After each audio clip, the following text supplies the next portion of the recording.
Bad posture will make your pectus excavatum condition look a lot worse. What is bad posture? Well, I would say bad posture when it comes to pectus and making pectus look worse is your roll forward shoulders, that slouched posture. I deem it pectus posture because I find most people with pectus seem to have this posture, as well as most humans due to sedentary modern habits. But I find it's really common with pectus. I think inherently with pectus we have tight pec fibers, and so that tight pecs is what partially contributes to that roll forward shoulders, that rounded posture. Okay, and so that's something we need to stretch and open up. I find most people have a stiff and tight thoracic spine, and that contributes to that roll forward shoulders as well. So what we want to do is we want to increase your thoracic mobility and we want to stretch the pecs. Okay, it's very important, especially because with pectus we also want to develop the pecs, so we need to make sure we're also stretching the pecs a lot because we're going to be putting them through a lot of tension and making them tighter, so we need to stretch them.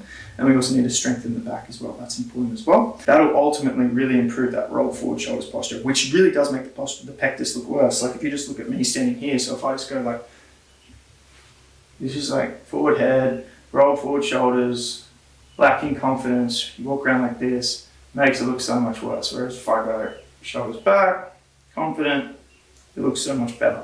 Okay, so we want to improve posture. It's really important.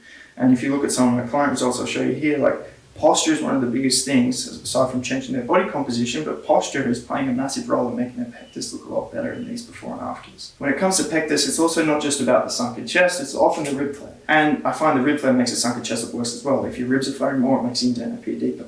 And so that's something we want to correct. And I think an anterior pelvic tilt makes the rib flare look worse, okay? And that's a really common position as well. Primarily caused due to tight hips and a weak core, and then weak inactive glutes as well, and a tight lower back.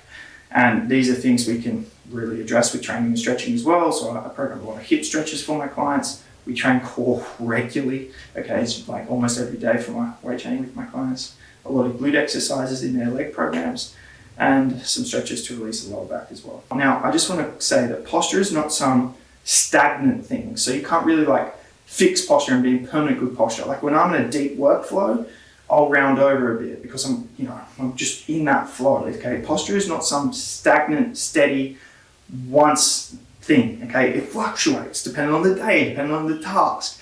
But what I'm trying to say when I'm saying fixed posture or improved posture is that your default position is not like this 24/7 when you're walking around. Like your default position is more like this, and when you're walking around, you naturally will just walk like this. And that occurs when you start strengthening your back. Like you'll feel it. You start training your back more, really developing strength there. You start stretching your pecs. You'll feel how you naturally just want to walk like this, and you don't just walk around like this. Okay, and then also like it is a habitual thing. There's something you need to actually practice. You need to practice being and standing and walking in the posture you want to hold yourself in.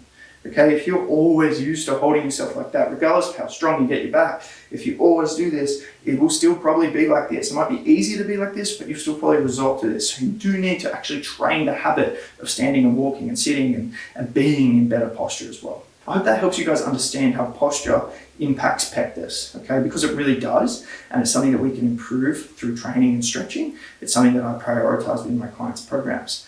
Obviously, changing your body composition, developing key muscles around the condition is really so critical as well, but so is posture. And a lot of people, when they go to the gym, make the mistake of just training chest so much, and it just makes their pecs even tighter, and they don't stretch the chest at all. They don't train the back nearly as much as they train their chest, and that just makes everything look worse. Plus, so many people don't ever train their abs, and they sit all day, so their hips get tight, their core's weak, pulling them into a real crazy anterior pelvic tilt, which makes the whole pot belly rib flare look worse, which makes the whole pectus look worse. So it really does make a difference when you really improve your posture, which will then improve your pectus. And as I said before, improving posture is not some stagnant thing, but it's just improving what is your default and changing your habits in the way you hold yourself and making it easier to hold yourself in a position that you want to be in. So I thought I'd wrap this video up with giving you some actionable exercises and stretches to do.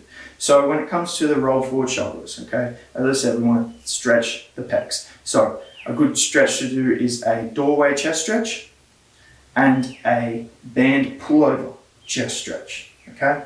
Now, we also want to improve your thoracic mobility, okay? So think about a kneeling box or kneeling couch stretch, and foam roll your thoracic spine. Do this vertical foam roll drill that you can see me doing here. That's a great one for that. Now, we do want to strengthen the back. So pull-ups I think are amazing. And then I love like a seated row or a face pull. There's some great exercises for that. Now, when it comes to the core and the abs and strengthening them, an elbow plank, just a real simple elbow plank is a great one. I'd also recommend an alternating lying dead bug. This is going to teach you to maintain a flat back on the floor and have control over your ribs and your belly position. So a alternating dead bug would be a great exercise for this. To stretch the hips, you can do a lunge hip stretch, and then another stretch for that would be the world's greatest stretch. That's also going to improve your thoracic mobility a little bit, so it's a really good stretch for pectus and in general, hence the name. Now, I'd also recommend doing dumbbell pullovers, and you can do them in a way that really works your thoracic mobility as well. So that's a great exercise too. To mobilize the lower back, you could do like a lying spinal twist, or you could do like a lower back front trigger ball. To strengthen the glutes, there's not much better than a deadlift or a back squat at full depth. And also with the core, loaded carries is amazing as well. So a farmer's carry or a suitcase carry.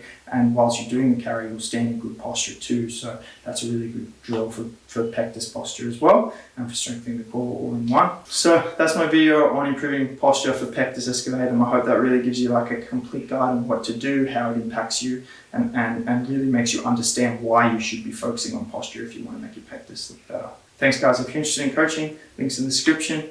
The first step would be booking a strategy call with me so I can actually meet you. So I hope to meet you soon, and I'd love to coach you to improve your practice.